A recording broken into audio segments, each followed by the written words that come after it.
let's talk Salesforce. Pat, Salesforce is on world tour. In case anybody, wanted to know. So what did What does that mean for people? What does it mean? What does Salesforce World Tour mean? That like they're going from they're going from city to city, right? In a similar way that Mongo does. No, not everybody follows Salesforce. Just thought I'd add that.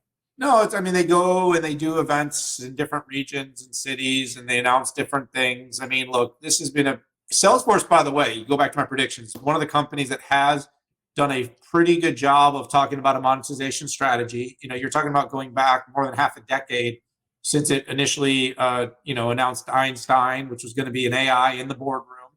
Early implementations did not perform to the standard, but with the advent of generative AI, I think it's pretty safe to say that with customers that have big investments in Salesforce are going to be able to get more out of their Salesforce instances with the utilization of LLMs, Copilot, Genie, Einstein, and its broader portfolio. But what did they announce this week? Basically, it was all about Vector and Copilot.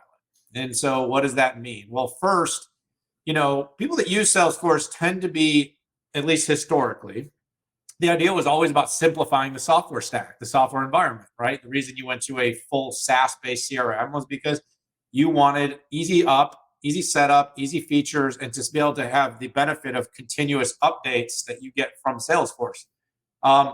One of them is going to be about fine-tuning LLMs. And so, the company's offering what it's calling its Data Cloud Vector database. This will, enable different data types across the enterprise landscape to be utilized in biz apps and workflows.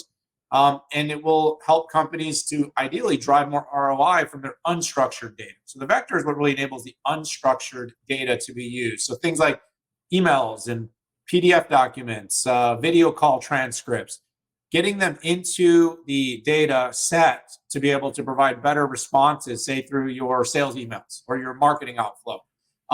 So that's the first thing. The second is going to be what they call Einstein Copilot Search. And this is going to be available in a couple of months. It's going to basically offer enhanced search capabilities that can, do better responses to complex queries across the different data sources. It's going to tie into this vector database for sure. It's going to be able to reply using Copilot to sales inquiries, customer service, marketing inquiries, even across e-commerce and IT services. So this will be able to take a combination of an enterprise's unstructured, structured data landscapes. And one of the things that they're really focused on with their Copilot search is going to be what they call their trust layer. So you go back to my announcements for what I think is coming next year, and I mentioned trust and responsibility. Well, Salesforce has what it calls its Einstein Trust Layer. And this is where it's going to be able to offer citations to source material. So all of the outputs that you get from an inquiry to the Copilot search are going to be able to provide you source material of where that response came from. Sometimes we call it grounding, sometimes we call it transparency. This is important. And obviously with Vector, it's important that it's going to be able to be associated with this grounding. Some companies are turning to like a knowledge graph to be able to do this as well. But in the end, Vector is a good start, but everybody's going to want to be sure that the technology is accurate, not just responsive. And so that's going to be a big focus ahead. And Salesforce made some strides at their World Tour in New York this week.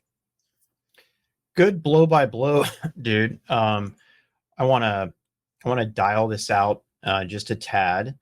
Okay. So I was increasingly critical of Salesforce's ability to tell the story with AI of how do I get the data that's locked on-prem and take advantage of this.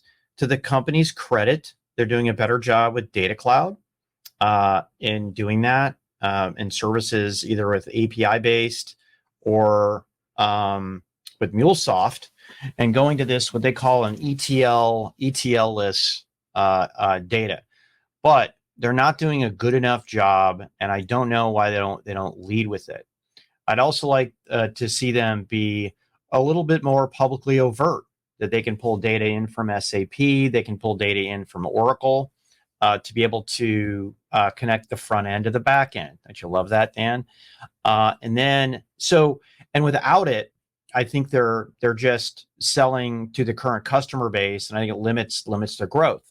Not that marketing tech and CRM and stuff like that don't have growth, they do. But if you're trying to put the whole stack together, whether it's marketing, whether it's Slack, and all the other acquisitions that they've made, you have to be very deliberate in how you share that data.